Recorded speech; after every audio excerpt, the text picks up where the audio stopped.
The city in Takoma Park declared that the second Monday in October would no longer be known as Columbus Day, but would be known as Indigenous Peoples Day. And we wanted to recognize the importance of this day and the history and culture and the Indigenous people who are still here and live here for hundreds of years. And it was very important for us at that time to also acknowledge the violence that was done to the people who were here when Europeans first came here. And when we passed that resolution in the city, one of the things that we talked about was also not just doing something in name only, because we felt that that wasn't really truly living up to the spirit of what we wanted to do. And so over the years, thanks to Gabby, we've been trying to think about ways in which we could truly celebrate and come together on this day. And so I just want to say thank you so much to Gabby for really working with the city and thinking about how, and not just a name only, can we change this day for our community, but really to recognize and to honor the culture of the Indigenous people who still live here and live here for hundreds of years. And so with that, I just again want to say thank you for the ceremony today and turn it over to you. Thank you so much. So I know we're like speaking through layers, and I also want to thank you, Peter Kohler, for helping to bring us together in this circle. Mayor Kate, thank you so much for this. You know, we're at a time when I think I was speaking to Donna Wright, who is also helping with the city to bring us together today, and she said, well, what do you usually do on Indigenous Peoples Day? And I said, well, we usually protest because we want Indigenous Peoples Day. So, you know, like what happens when it all works and it comes together and people make an agreement to go forward. So I just want to introduce myself. I'm here with my daughter, Jancy Quay, today. I'm a very long time Takoma Park resident.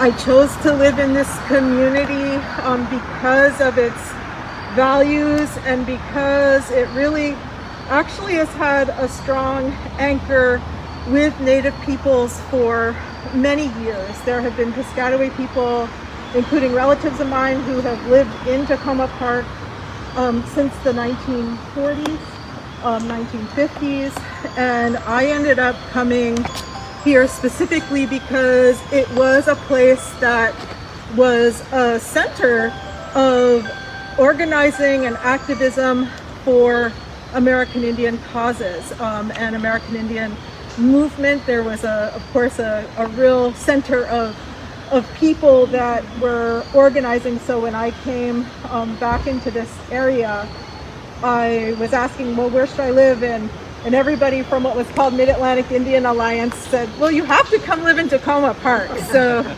you know, and we have Judy Shapiro here also, who's worked, just really dedicated your life to Native peoples and Native rights, and is a longtime neighbor and friend. So there are people throughout our community that have worked across all kinds of ethnicities, backgrounds, but there's a long tradition in Takoma Park. So I also want to situate an understanding of where we are and what we're doing. You know, this is not a like intense thing. This is something to relieve some of the intensity that we're all living with, and to rebalance and to connect. So Sligo Creek, this water source that flows through our community, It is fed by springs from under the ground that reach deep into the earth and pull up a purity of water that then flows down through to a place called the Anacostia River. The Anacostia River then flows into the Potomac River that comes down into the Chesapeake Bay and out into the Atlantic. And those waterways pulse with the tides, and they pulse with the energies of the earth and of the peoples that have lived here for millennia.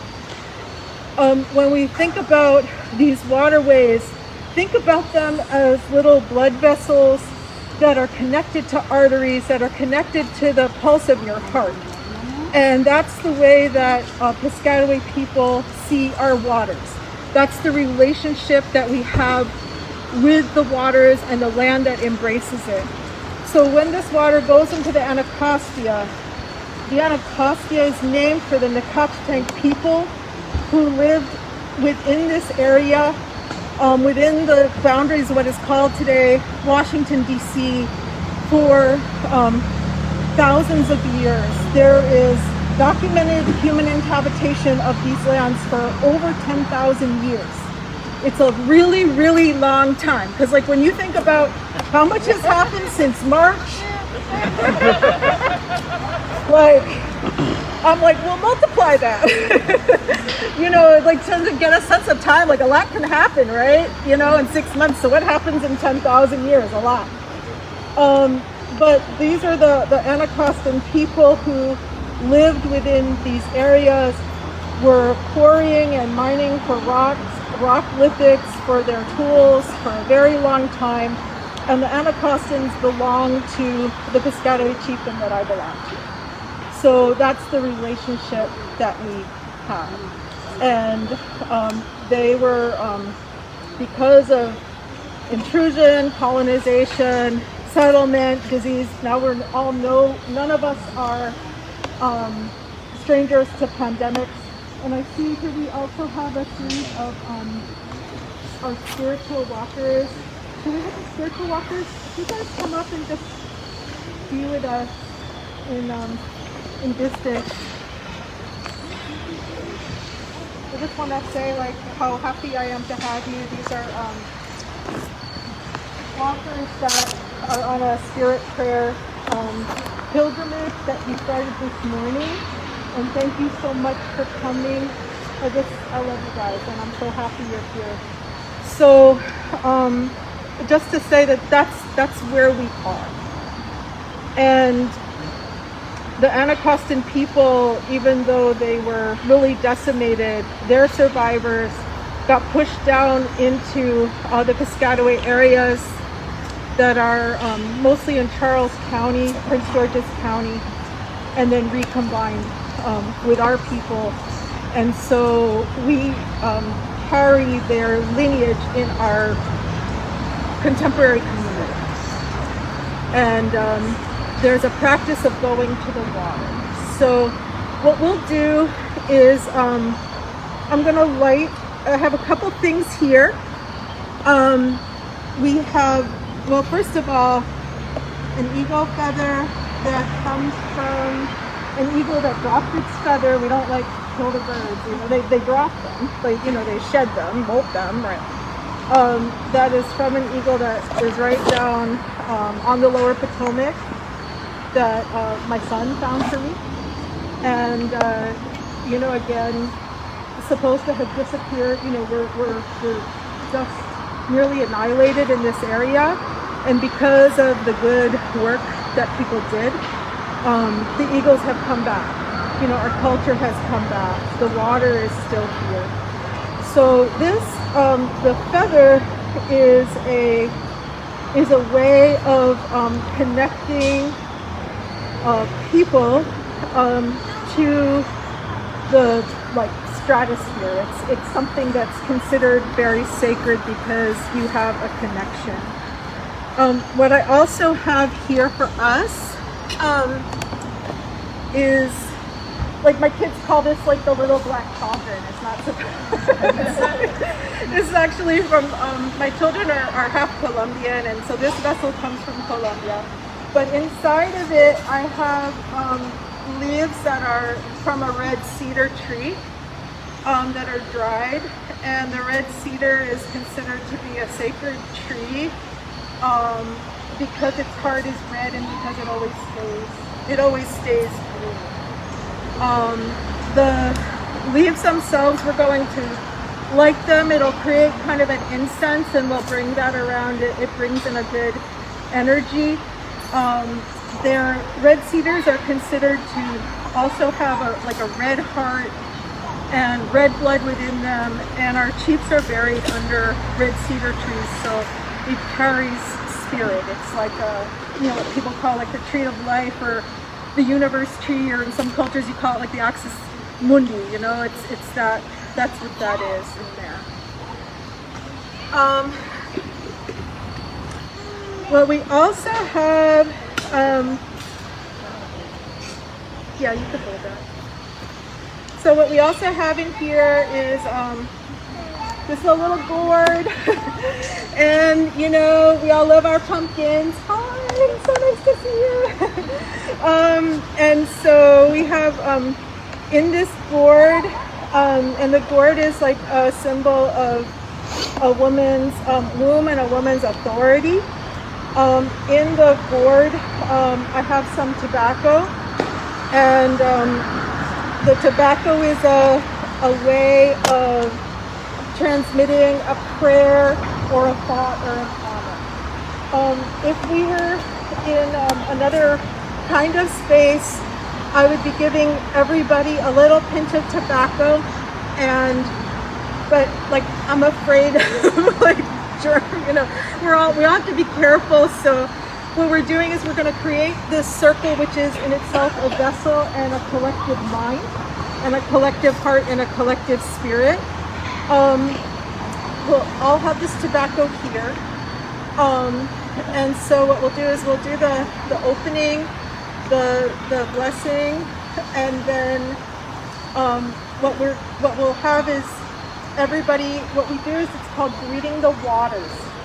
And greeting the waters is you're creating a relationship to the space. You're acknowledging, you just introduce yourself. It doesn't have to be grandiose. It doesn't have to be out loud. And so what we can do is, like, once that's done, is one by, or like in family groups of people that you've come with, you can we'll just walk down to the water and come back to the circle. Just greet yourself, introduce yourself, say an intent about the idea that you will, that you're here for the protection, healing, and well-being of this community, for this environment, and that we're doing this together. You can just speak your name, say thank you, and then just come back, just like a few seconds, because usually like we might be able to just all go down there together, but we can't be in a little clump, so that's what we're gonna do. And that just establishes that establishes your recognition and your knowledge of this place. I did want to just ask for somebody within the walkers if you could explain what you're doing, because I'm just so happy that you're here with us. If there's somebody who wants to just.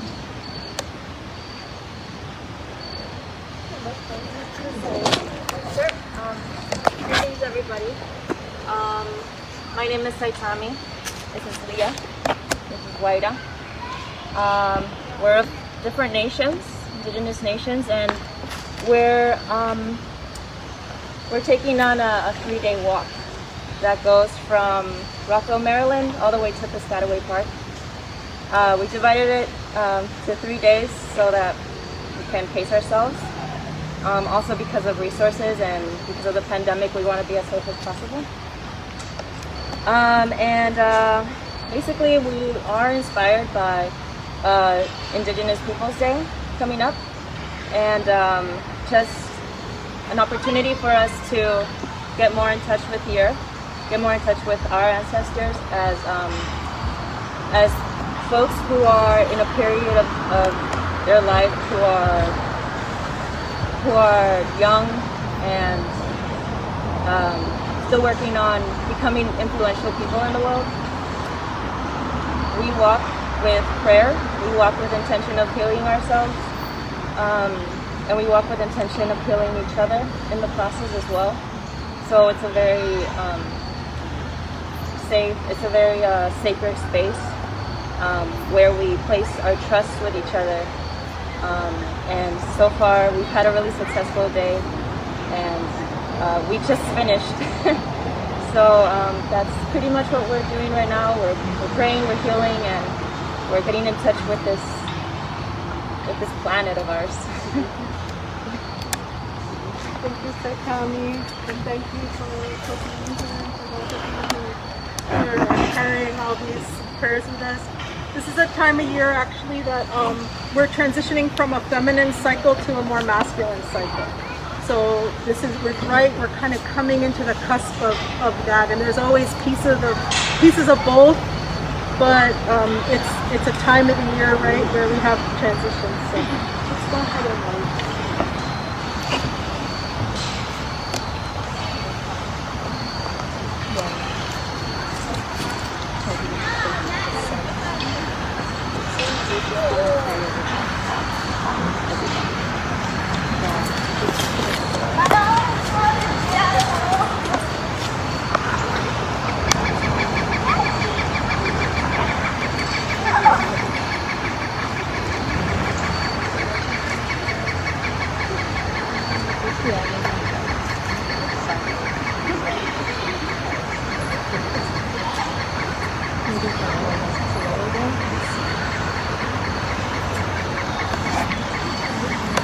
it's okay. Yeah.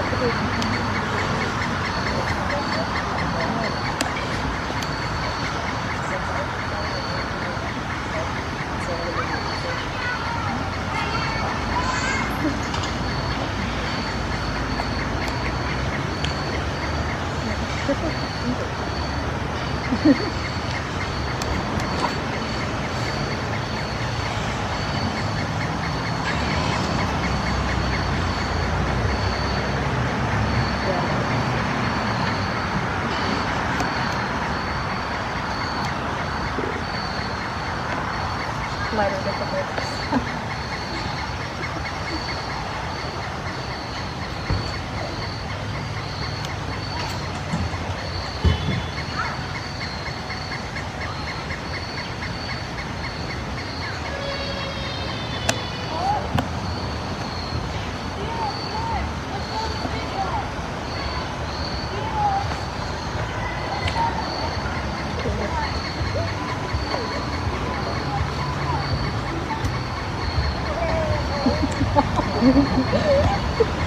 Good job.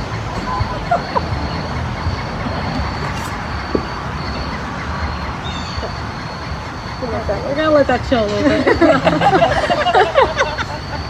We put a lot. I don't know if some of you seen, but it was like 2020 when they talked about like doing like a sage, and it was like a mushroom part of it.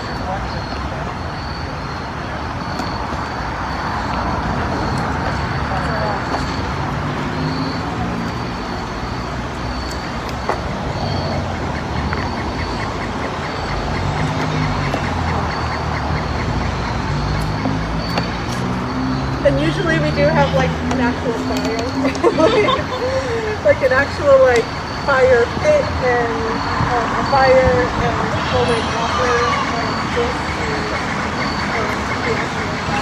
so it was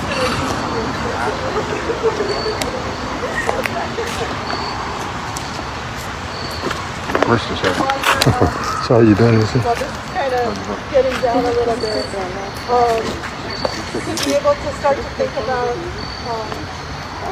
what your intentions are. And actually what we can do is maybe just to start going around the circle. So just to start here. And we're actually going to go counterclockwise because that's the way Piscataway Krishna is.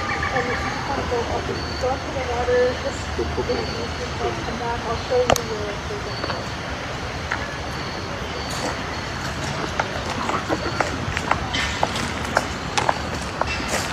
You can start that, right?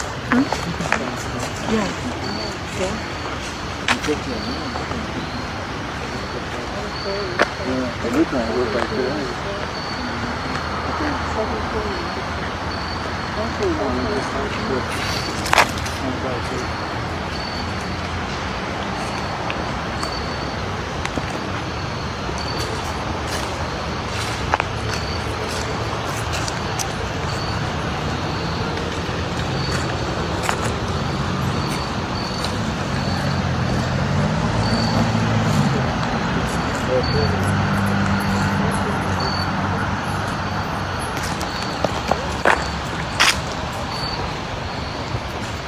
And then you could just come back around and be in the place where you were, and the next person. Excuse me. Sorry. Mary Chu, how are you?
We know that there's been a lot of issues with water, right, in town and overall. So I'll put that, Jancy and I will put this into the water press and then we can conclude.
Well, I'll just say that I appreciate everybody taking the time to be here and to join in this celebration that connects us to our history dating back hundreds of years. And it's really wonderful that we have with us today someone who can speak personally to it through, Gabby, through your direct family connections to what happened before. And it's great to be able to experience that type of connection, so I really appreciate it.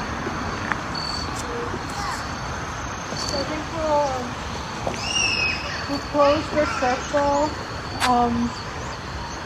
And stick around for questions. Usually what we would do if we weren't all distant would be to have everybody greet everybody else around in the circle. So, but we're here together and that's what's important. So this really also opens up a time that goes through Indigenous Peoples Day. Many of our ceremonies go over the course of 4 days. So you start with like an opening fire, and we had a little fire here. I was like, watch the pot practice, and it's 2020 when it did it. And so this opens it up. And so for people who are watching the live stream, or those of you who maybe know somebody who wanted to have that connection, it really opens up. It opens. And then to go like over the course of the next few days to the water, or really any time. I go to Sligo Creek when I can't get down to sites in the river, further down in the river. I'll just, come and it's probably not recommendable, but there's times you can like I'll, take my shoes off, go in, greet it, like feel it. So this water belongs with all of us, and we belong to this too.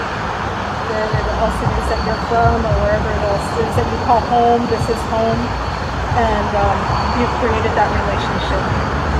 So with that, I'll just close and say thank you. It's really nice to be able to do this with people that we've been part of each other's lives for a long time, right? And raised our kids together, and just be here and take a breath in the midst of everything. So with that, I'll just say all my relations, Wanishi, Wanishi, Wanishi, Wanishi.